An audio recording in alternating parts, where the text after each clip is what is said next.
of Sheppard versus the state. Counsel for Mr. Sheppard is recognized. Thank you, Your Honor. Good morning, and may it please the court. Dawn McCready for the appellant, Mr. Sheppard. This is an appeal of the Circuit Court's denial of Mr. Sheppard's motion for post-conviction relief. I'd like to focus my arguments today on issue 1 of our brief, the ineffective assistance of counsel at the guilt phase of Mr. Sheppard's capital trial. This is a case where there were 3 separate crime scenes that were tied together and tied to Mr. Sheppard by a misidentification, overstated ballistics testimony, and the now recanted testimony of a jailhouse snitch. So I'll begin my argument with the misidentification. Trial counsel's stated defense at trial was misidentification of the car. He argued to the jury that everything rested on it being the same car. If it isn't the same car, their case is over. And this was important because the state's theory was that the car that Mr. Sheppard admitted to taking from Dorset James at the convenience store was the same car that was involved later that morning in the shooting just outside Hollybrook Apartments, and that therefore Mr. Sheppard was involved in the shooting.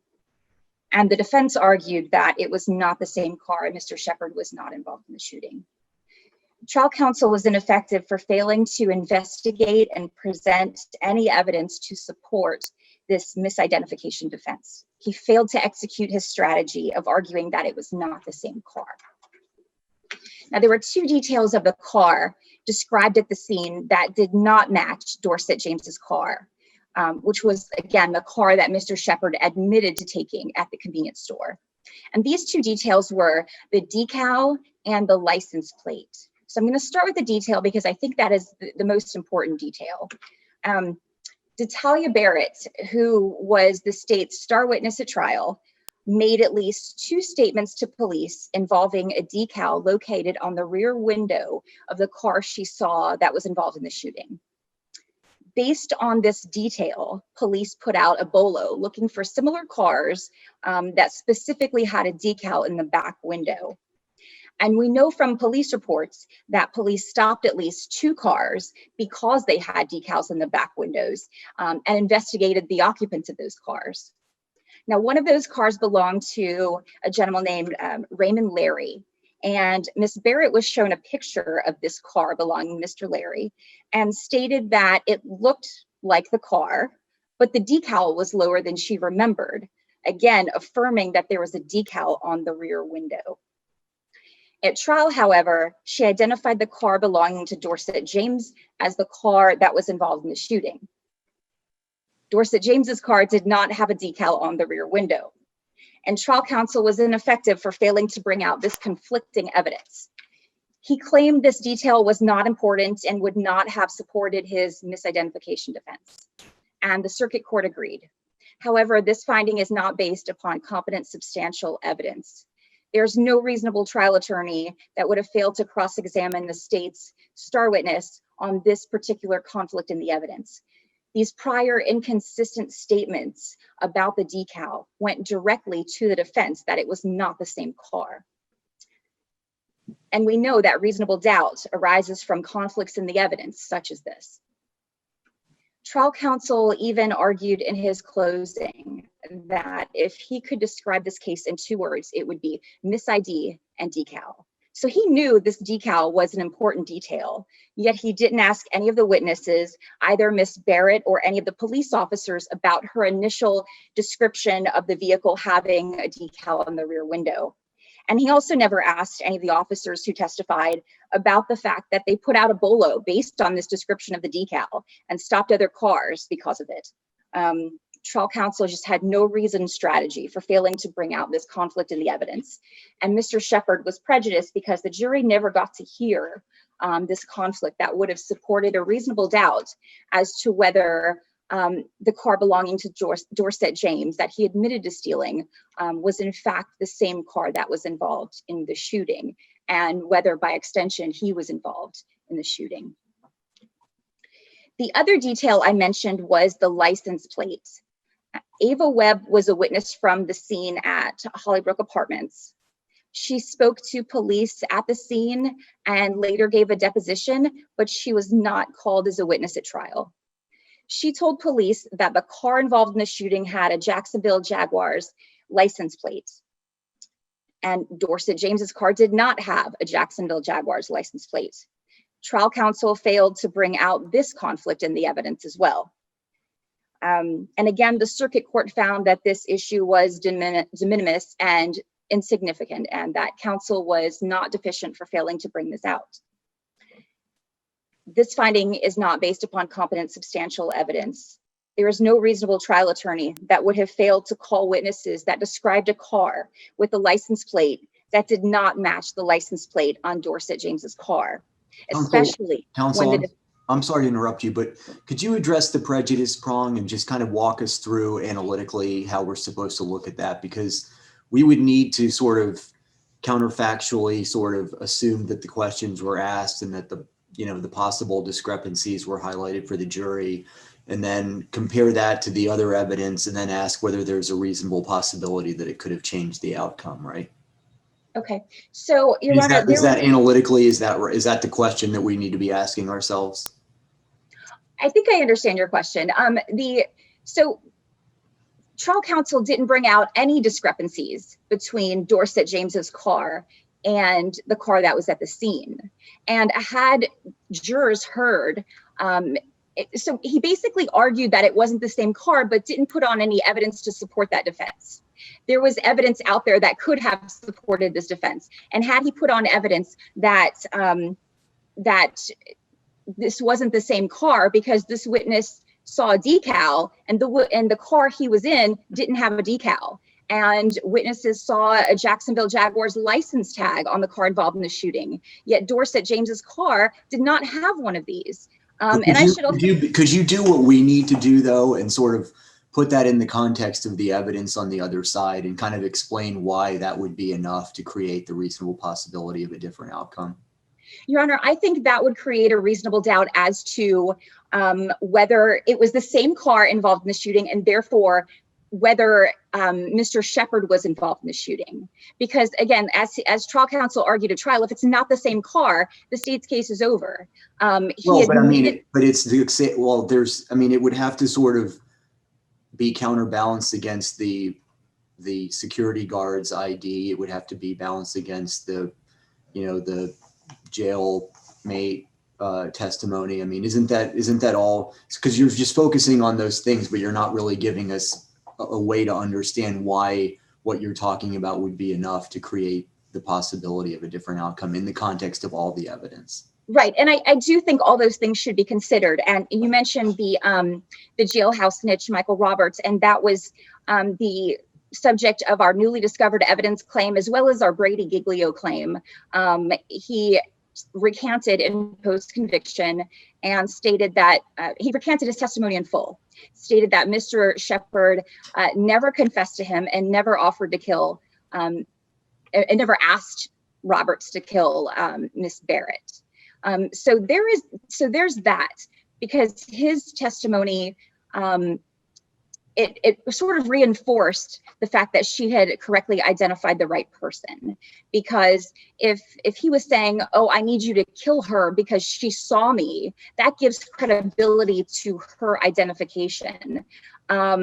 She did identify Mr. Sheppard at trial, but again, her inconsistent statements about that were also not brought out.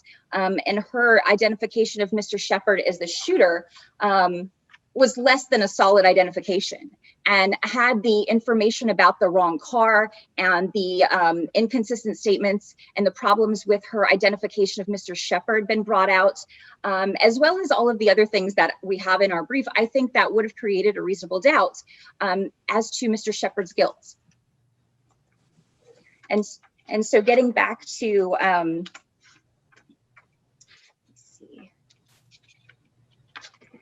the argument.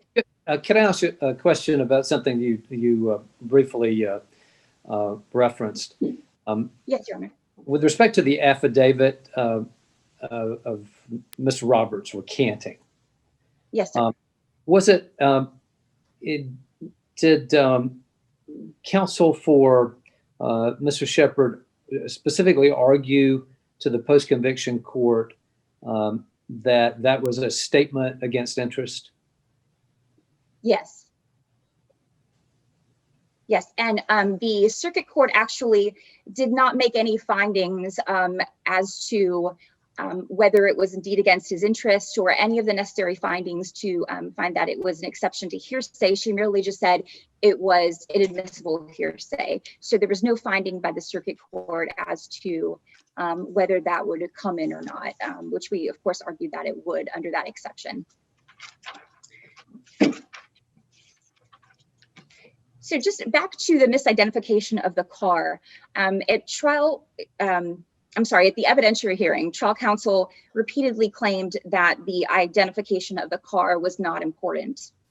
And it should be considered that this claim by him is directly refuted by the trial record in this case, where he argued repeatedly to the jury that the car was in fact the most important issue in the case.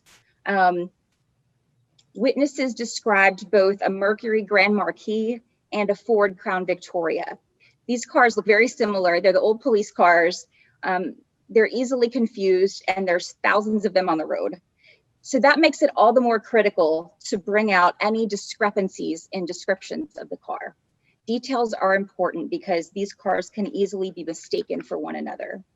And there is just no reasonable trial attorney that would have failed to bring out these conflicts in the evidence regarding the car.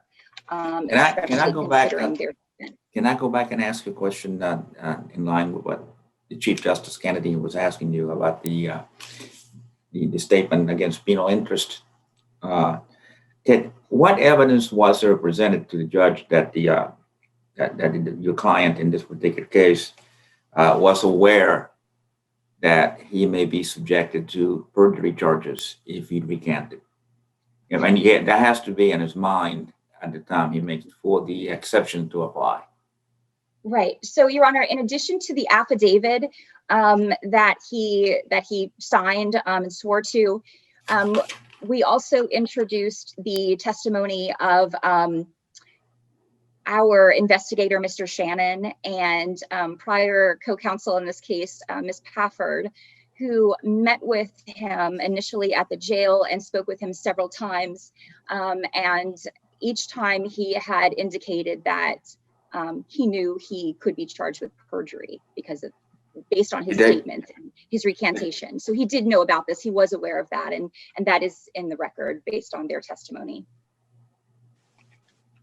I thought the witness, so you're saying that the witness that was presented during the evidentiary hearing was the investigator that went to see him with counsel at the jail at the time? That's correct, Your Honor. That's correct, because the witness who had recanted, Michael Roberts, had been killed just before the evidentiary hearing. So he was deceased, and we entered his death certificate into evidence as well. But was it a situation where he was advised, said, if you understand that if you do sign this affidavit under oath, that you testify in contrary to your testimony during trial under oath, and you can subject yourself to perjury? Was it that sense of a conversation, or was it just Mr. Roberts saying that, I'm a little scared about this because I don't want to get charged with perjury, that type of thing?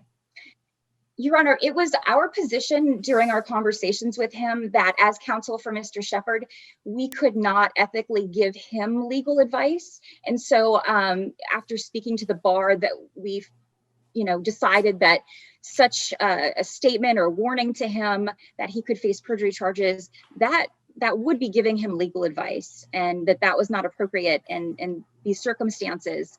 But every time that he was spoken to, he was the one that brought it up. So he was certainly aware of it, and he was asking how much time he could get for it and whether Mark Khalil, the prosecutor, was actually going to charge him with perjury. So he knew from the very beginning that this was possible, that he could face new charges and jail time. Yet he decided to do it anyway and to cooperate with the defense when we, in fact, could not offer him anything in exchange for his testimony. Yeah, assuming for a second that is admissible as an exception, and it was error not to do that, but how is it not harmless in light of the other testimony in the case? I mean, we have ballistic testimony, Well, we I have an think- eyewitness testimony, there's car descriptions. Right. So without his testimony, everything else pretty much rests on faulty assumptions or questionable assumptions. First, that Ms. Barrett identified the correct car. And second, that the ballistics testimony was not overstated, and that even if the ballistics connect both crime scenes, that doesn't prove who fired the gun or who was holding the gun, especially at the scene of Patrick Stafford, where there were no witnesses to that. The only thing linking Mr. Sheppard to Mr. Stafford's murder was the overstated ballistics testimony, which I'd be happy to discuss, or the statement from Michael Roberts, his testimony at trial. So those are the only two things connecting Mr. Sheppard to the Patrick Stafford murder. But again, I think you have to look at Ms. Barrett's all of the inconsistent statements she made about the car, the description of the shooter, about whether she had seen the shooter before. She made a lot of inconsistent statements that were never brought out by trial counsel. And had those been brought out, had the ones about the car been brought out, had it been noted that the ballistics testimony was overstated, and then you have Mr. Roberts' recantation, and I think that significantly weakens the state's case against Mr. Sheppard. In addition to Ms. Barrett's inconsistent statements, there was also a witness that could have been called by trial counsel that would have cast doubt on whether she saw the car or the shooter at all. And that witness was Avery Evans. He testified at the evidentiary hearing that he was at the security booth with Ms. Barrett when they both heard the shots. He testified that they both ran out to the street to see what was going on. He was just steps behind her. And he testified that when they got out to the street, there was no car there, that the car had already driven off. So this directly contradicts Ms. Barrett's claim that she saw the shooter and she saw the car. This casts doubt on her identification. And trial counsel was ineffective for failing to investigate and call him as a witness. The circuit court found that he was not deficient because Evans testified that he didn't see the car and didn't see the shooter. Counsel, you are now eating into your rebuttal time. You may continue, but you've only got about less than 2.5 minutes. Thank you, Your Honor. I will reserve the remainder of my time for rebuttal. All right, counsel for the state. May it please the court, Michael Kennett for the state of Florida. This is the appeal of that part of the order denying appellant's initial post-conviction motion in a death penalty case. This does not address that part of the order granting relief. It only addresses the appellant's guilt phase claims. We're not addressing any penalty phase claims. The evidence in this case, the appellant engaged in a crime spree that occurred on July 20th of 2008. Over a course of about 4 hours and over a few miles, he committed 3 separate offenses.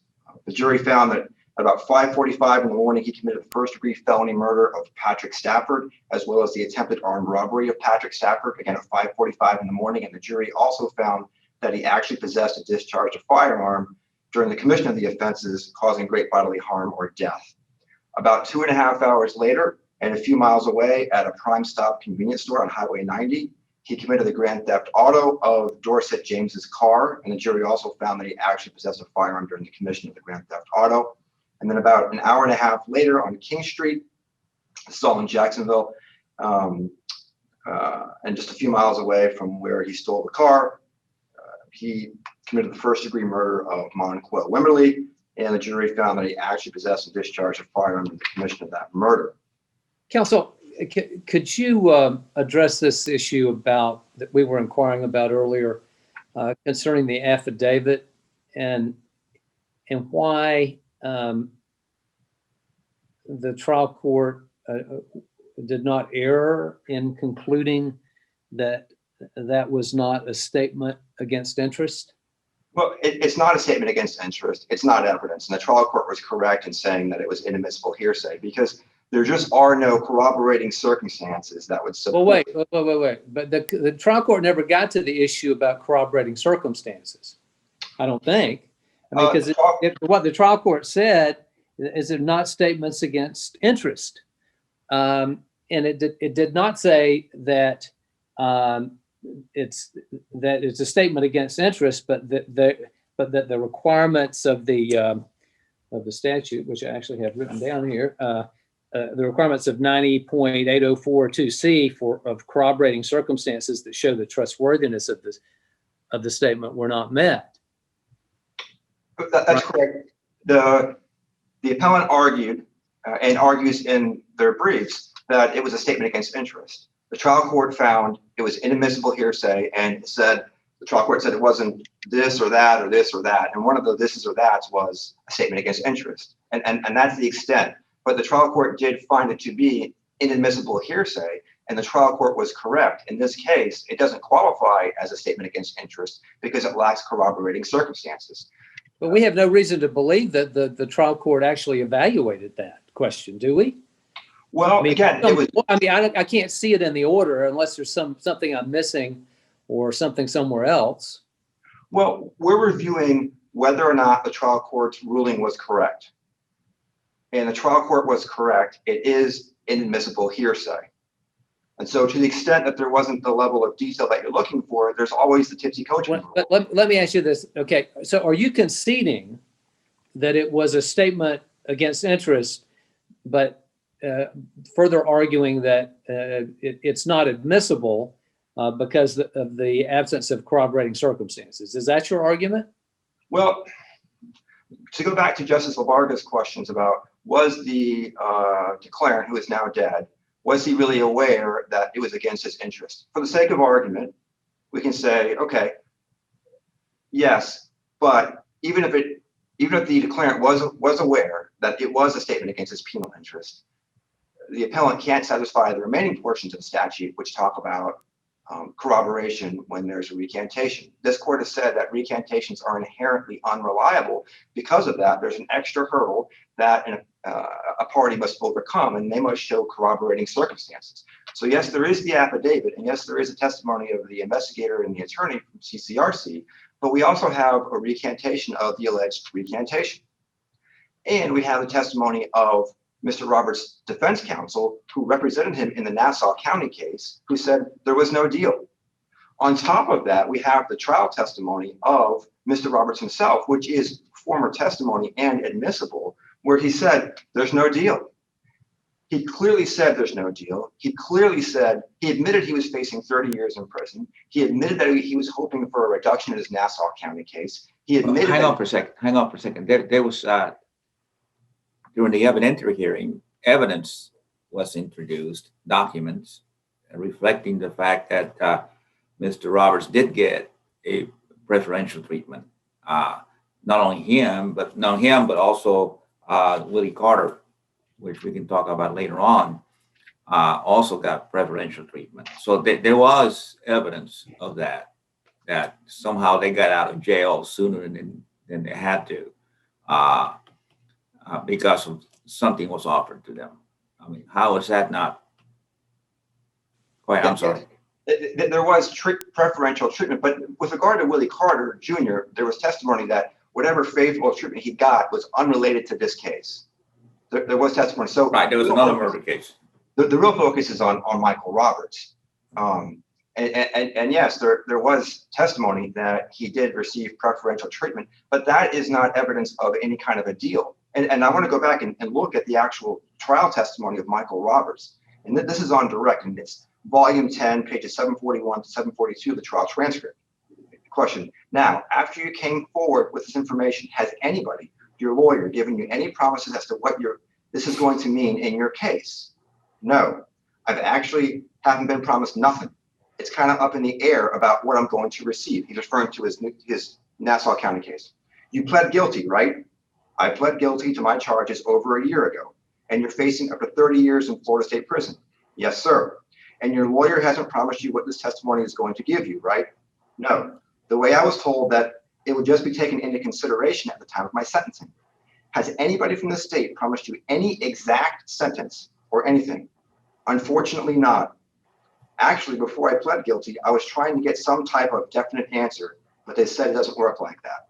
So that's on direct. And then on cross, it comes out that he's hoping. Question, and you're hoping that your cooperation today, in this case, is what gets you out in less than 30 years, right? I'm hoping that it gets me out as soon as it possibly can. And again, this is volume 10, pages 745 to 747. If we fast forward to 747, okay, but you put off your sentencing, right? Yes, sir. So you can testify in this case, right? Actually, yes, sir. And this is important. This is important. And that allows you the opportunity to testify in this case, and it allows you down the road, when your sentencing hearing comes up, you can have him come in and talk, right? Mr. Khalil. And Mr. Khalil is the ASA who prosecuted the case. It will be taken into consideration.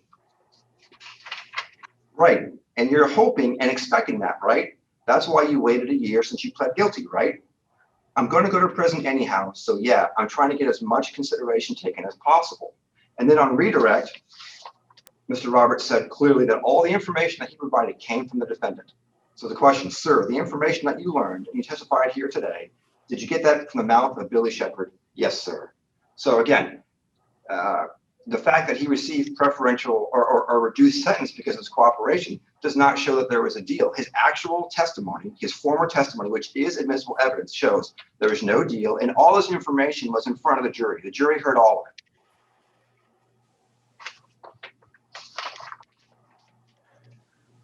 Now, unless there are any questions about the claim of newly discovered evidence or the Brady or Giglio claims with regard to Monquell Roberts, I'll go back to issue 1, which is where opposing counsel spent most of her time. She talked about misidentification of the car. She talked about the decal and the license plate. But I want to note that as regard to the license plate, the trial court found Webb's testimony to be incredible and not believable and disregarded it. And the appellant never addresses that. And so that's a finding by the court that Ava Webb's testimony was not believable. And that is regard to the license plate. Now, with regard to the decal, that did come out. It came out during the testimony of Detective Bowers. And so what the trial counsel did here was, rather than confront Ms. Barrett about it during cross and give the state the opportunity to rehabilitate her on redirect, he allowed it to just kind of linger there through the testimony of Detective Bowers, and then he highlights it in closing argument, where there was no opportunity to rehabilitate a witness. And volume 11 of the trial transcript, page 970. And if I could boil this case down to 1 or 2 words, I would say misidentification is an important one, and it's all rests on one other word, and that word is decal. 974 and 975. That's an important word. Detective Bowers mentioned a claim of there being a decal. Again, Bowers mentioned the claim that the car had a decal on it. And you all saw the pictures of the car, both on the screen, and you'll get a set of pictures to take back with you in the jury room. Just look at it. If this isn't the same car, this case is over. Everything rests on it being the same car. Their entire theory rests on it being the same car. This information was before the jury. Trial counsel was not deficient. He made a reasonable, strategic decision to rely upon the testimony of Bowers to get the information about the decal out. And that, again, it prevented the state from rehabilitating the witness. And the trial court found that this was a reasonable strategy because if the trial counsel focused on minor details, minor discrepancies, that would just give an opportunity for the state to highlight and hit home over and over again with the jury the major consistencies. Again, we have the appellant admitting that he stole a car in between the 2 murders. He just denied that it was at gunpoint. The description of Dorset James's car matches the description of the car at the Wimberly shooting, which is the 2nd murder. So again, trial counsel made reasonable, strategic decisions. There is no deficient performance. And to the extent that there may have been, there's no prejudice in this case, because despite the attempts to attack the testimony of Monquell Roberts, that testimony still stands. And that testimony was damning for the appellant, because the appellant told Monquell Roberts he killed both Patrick Stafford and Monquell Wimberly. It gave him motive.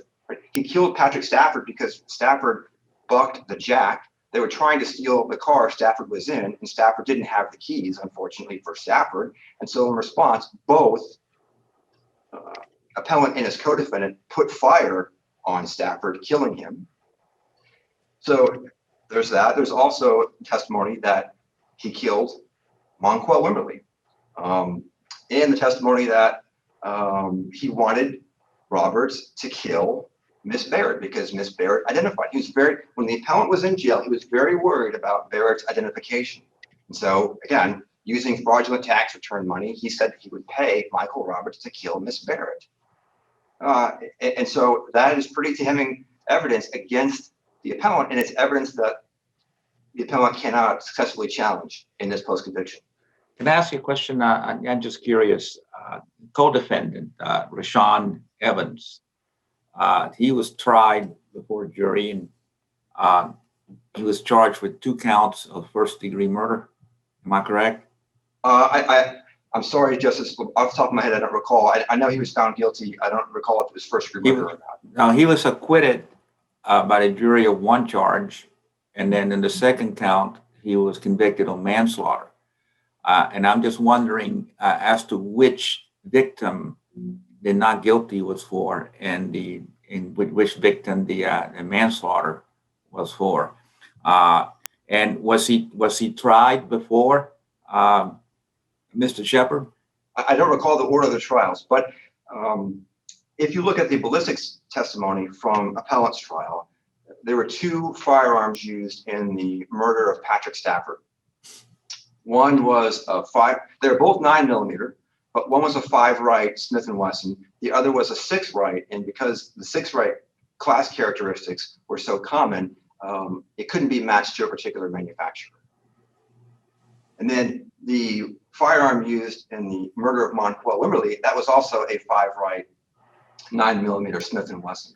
And so you have the same warnament. The agent from FDLE testified that it was the same firearm that was used to kill Wimberly and Stafford, and there was a separate firearm that was also used to kill Stafford. There were, I think, 3 bullets recovered from the body of Stafford. 2 came from the 5-right 9mm, and I think 1 bullet came from the 6-right 9mm.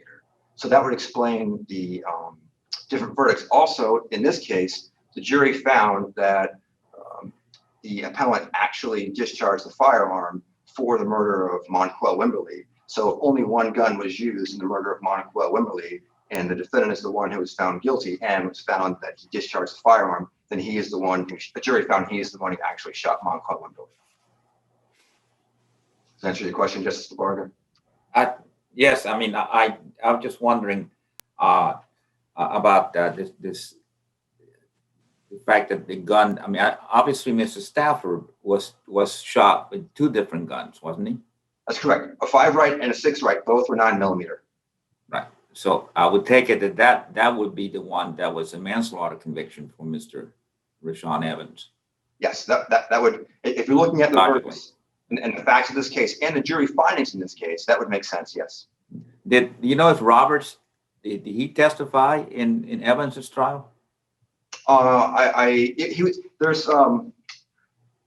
believe he testified that part of his I hate to put you on the spot on that. I know it's not that just these things are hard to figure out from the record. There was some suggestion that he pled guilty in his Nassau County case, and sentencing was delayed until he testified, I think, against a co-defendant in that case, as well as the appellant and Mr. Evans. There was some testimony about that in the post-conviction hearing, but I don't have a copy of the trial transcript for Mr. Evans's case. Okay.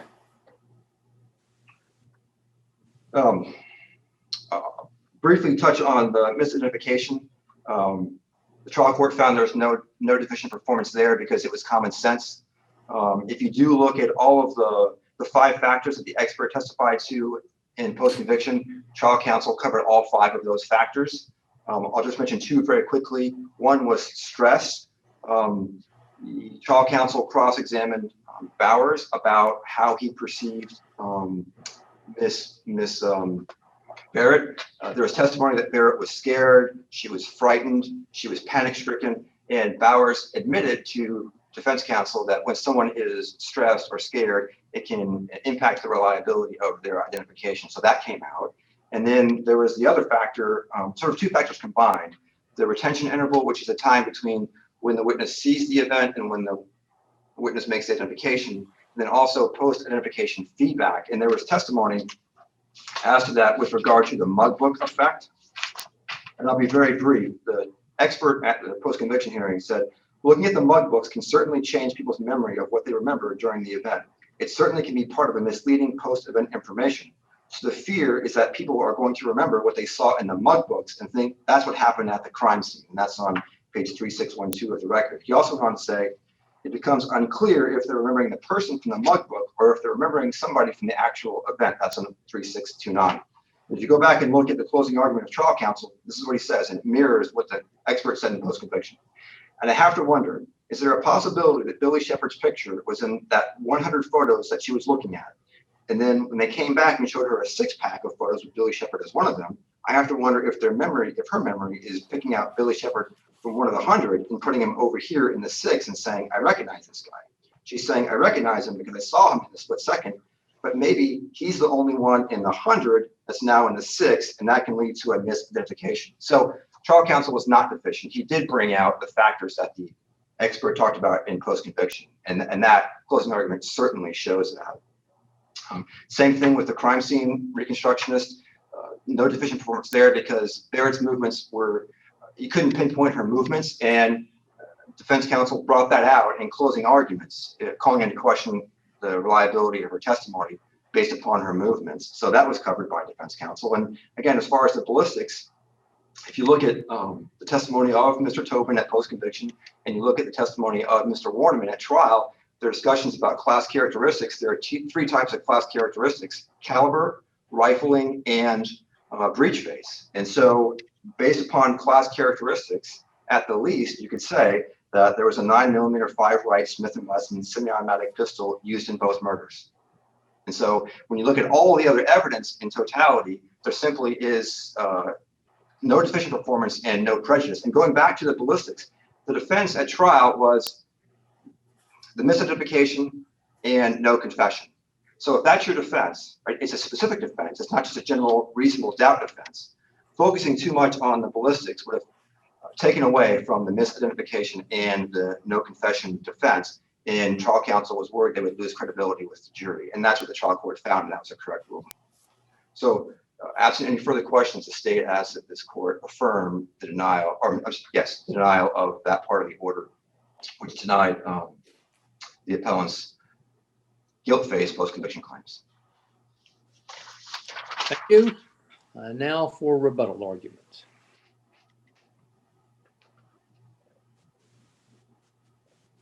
Thank you, Your Honor. I have a lot to get to, so I'm just going to try to hit what I You've think got are the 2 most minutes. important You know, points. counsel, you only reserved 3 minutes. You used a minute of it, so you've got 2 minutes. I understand. So I'm going to try to get everything that I need. So to go back to Justice Labarga, Rashard Evans was tried after Mr. Sheppard, and he was found not guilty on the Patrick Stafford murder and found guilty of manslaughter as to the Monquell Wimberly. So just to clarify that. And I just want to briefly talk about the ballistics. Even if the FCLE witness was able to talk about class characteristics, that is a far cry from saying that it was the exact same gun that killed both victims at both crime scenes. And that is what the jury repeatedly heard from this witness and on cross. The trial counsel just affirmed this. They didn't challenge this in any way.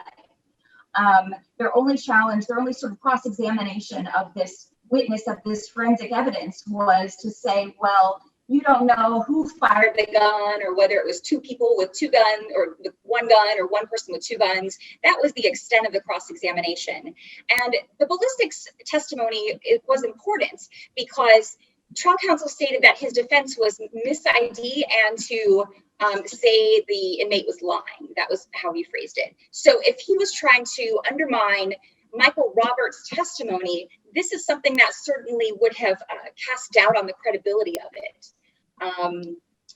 challenging the ballistics testimony, because again, the ballistics of Michael Roberts were the only thing that tied him to that crime.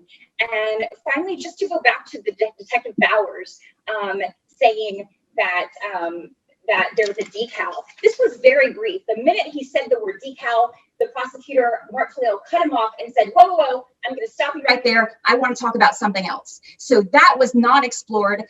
There was no recross on that matter by trial counsel. And in closing, all he said about that was, you heard Bowers mention a decal, and that was it. That was the extent of his argument regarding the decal. And I see that I am out of time, so I will ask that this court grant relief and Mr. Sheppard a new trial. Thank you. We thank you, counsel. We thank both of you for your arguments in this case. And today, the court will conclude our session with a special recognition.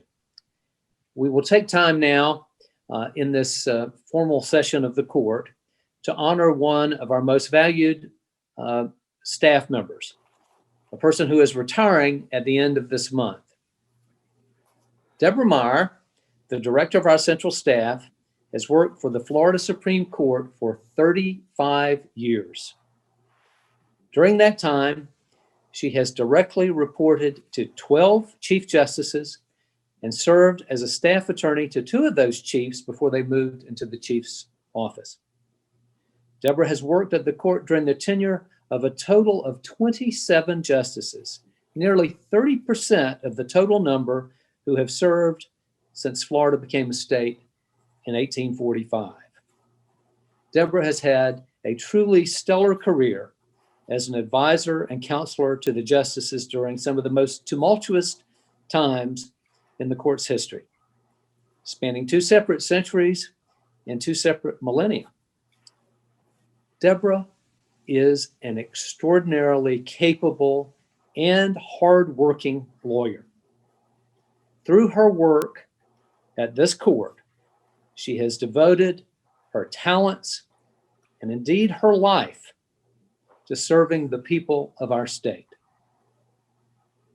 Her most notable achievement is that she is the founding director of the court's central staff, which was first organized in 1996. Her work in creating a central staff of attorneys was a daunting challenge. Creating anything new in the judicial branch presents special difficulties. But this task involved reconciling the irreconcilable, pleasing people who often were determined not to be pleased, and producing high-quality legal work under very difficult deadlines. Somehow, Deborah always managed to pull it off. This task required her to juggle the hiring and daily management of a central pool of lawyers to assist the court with its cases. Anyone who's ever tried it knows that managing a group of lawyers is challenging. and keeping 7 judges happy with their divergent expectations and preferences requires unusual skill and patience. During some of the most intense periods, such as during the presidential election cases 20 years ago, Deborah and her staff, 20 years ago, almost to the day, Deborah and her staff practically lived here in the building as they helped the Florida Supreme Court deal with the momentous cases that came to us. Through it all, Deborah has provided high-quality legal advice to the justices who relied on her experience and knowledge of court procedure and court precedent. During this past year alone, the court depended very heavily on Deborah's experience and research skills as we fashioned emergency rules and administrative orders to address the novel issues created by the coronavirus pandemic. We never could have met this challenge as well and so quickly without Deborah providing her insight, her skills, and her depth of experience. Now, Deborah began her work here at the court in the fall of 1985 as a staff attorney to Justice Raymond Ehrlich. When Justice Ehrlich reached mandatory retirement a few years later, Deborah moved on to the staff of Justice Gerald Kogan. It was Kogan who recognized her organizational talents and put her in charge of central staff when it was first created in 1996. The rest is history. Deborah used the trust given to her in 1996 to establish the gold standard of court staff attorney offices. Deborah, I'm glad to see you've joined us here today. And Deborah, I want to say on behalf of the court and the 27 justices you have served over 35 years, I cannot thank you enough for your outstanding service to us and to the people of Florida. We are deeply grateful to you for your tireless labor in the cause of justice. We will miss you. You will always be a part of our extended court family, and you will always have a place in our hearts. Now, it's my privilege to recognize first Justice Poston, who has a few remarks he'd like to make. Deborah, I just wanted to say thank you. You have such a wealth of institutional knowledge through years of being here, but sometimes people work at a place and just work a long time at a place, but you brought such substantial benefit through your wealth of knowledge, institutional knowledge, and the ability to apply it when things would come along.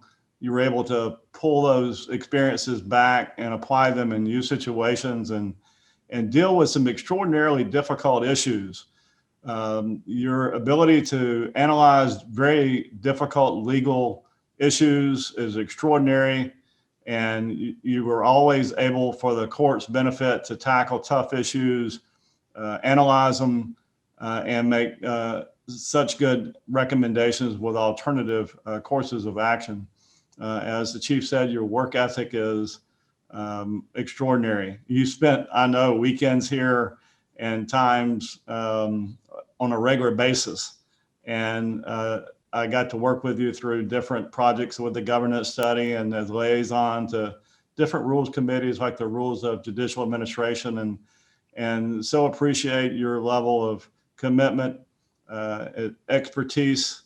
We'll miss you. The people of Florida have so much benefited from your work, and we will dearly miss you. Thank you for your work. Now, Justice Labarga. Deborah, I just wish that we could do this in person so I can, be near you. But I want to thank you for your dedication to this institution and for your eagerness at times and most times to quickly jump into important, if not impossible, tasks assigned to you, often without much notice. I will miss your leadership as having been Chief Justice for a number of years, having to deal with you. Your leadership was incredible. Your institutional knowledge is amazing, and your analytical skills are probably the best I've seen in years. Most of all, I will miss you, your friendship, and we used to have nice talks. So again, I wish I could be there, give you a hug. Unfortunately, I'm 424.4 miles away. So I wish you the best, and I hope you stay in touch. All right, thank you, Justice Labarga. Now I recognize Justice Muniz. Deborah, I just want to say, personally, I just want to thank you for everything. You were, the court is a family, but, you stood out for me as someone who, made me feel welcome here from day one and gave me a sense of continuity with the institution. I love talking with you about the other justices in the court and, your own life and how we do things around here. And I just want to say, the two of the highest compliments I can pay a coworker, I can say about you, which is, I always look forward to seeing you. I always love seeing you here. And everything that you worked on with me is better because of your involvement with it. And I really couldn't ask for anything more from a colleague. And I hope that you and I can stay in touch. I know that everyone else here feels the same way. And I just want to thank you for everything. All right. Well, Deborah, I think you can tell that we appreciate you, and we're grateful for what you've done in the service of the court. You've had a remarkable career dedicated to the highest standards of public service, and you will leave an amazing legacy that will endure long into the future. We wish you the very best. Godspeed to you.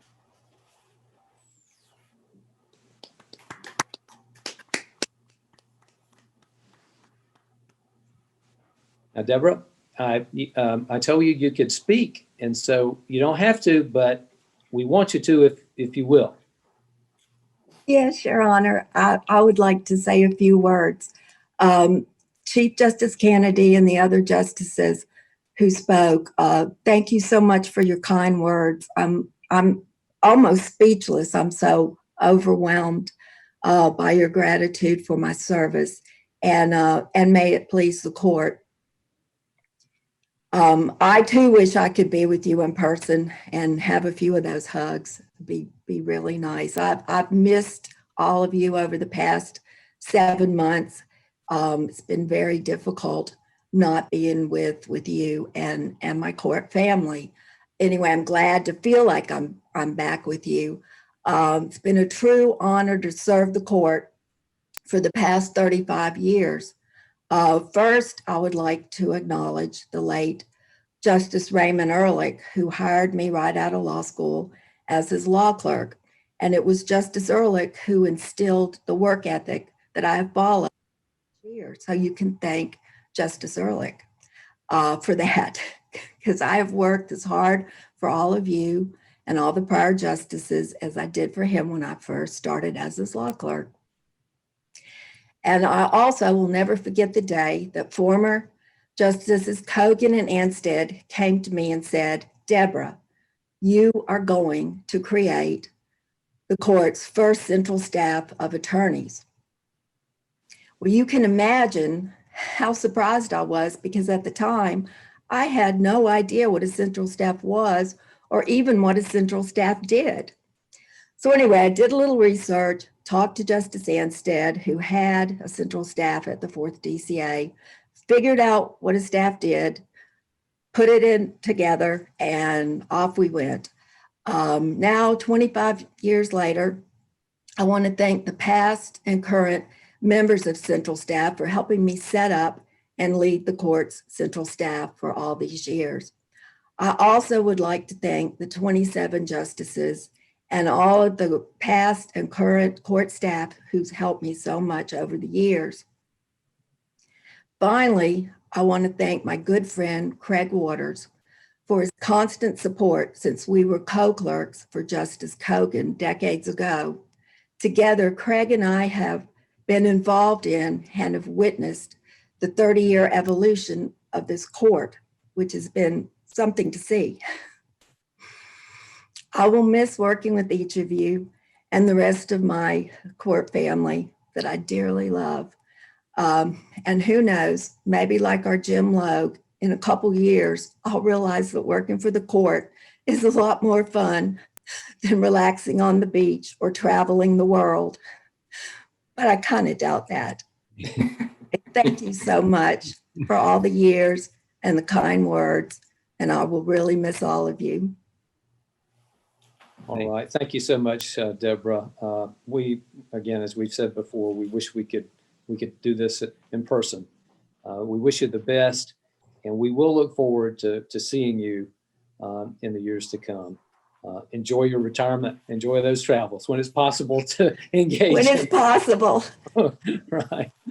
All right. Well, that concludes this session of the Florida Supreme Court.